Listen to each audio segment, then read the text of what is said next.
जी बिल्कुल, इस वक्त मैं मौजूद हूँ मटक की मुकामी यूटिलिटी स्टोर में। यहाँ पर जो हुकूमत के दावे है कि हमने जो अशियाई खुर्दनोश की चीज़ें हैं उन पर सब्सिडी दी हुई है, तो हम मुकामी यहाँ पर शहरी है उनसे बात करते हैं कि क्या हुकूमत के जो दावे है वो दुरुस्त है, सब्सिडी दी हुई है, और वो मुतालबा क्या करते हैं। अस्सलाम वालेकुम। वालेकुम सलाम।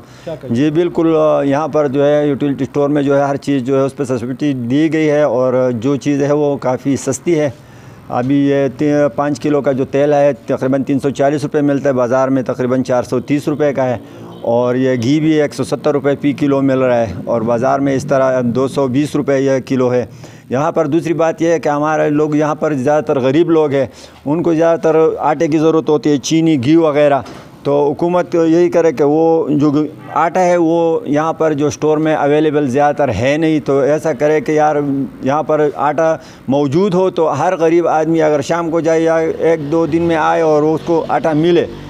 और ठीक है, हुकूमत ने काफ़ी सब्सिडी दी हुई है यहाँ पर, मगर ये कि जो आटे का मसला है वो सही तौर पर हल नहीं हुआ है। यहाँ पर आटा बिल्कुल अवेलेबल नहीं है आजकल। और ये बस, और जो जी बिल्कुल, आपने यहाँ के जो मुकामी शहरी है उनकी बातें आपने सुनी। उनका कहना था कि हुकूमत के जो दावे है वो दुरुस्त है, कुछ चीज़ों पर सब्सिडी दी हुई है और दस्तयाब भी है, जिस तरह चीनी और घी।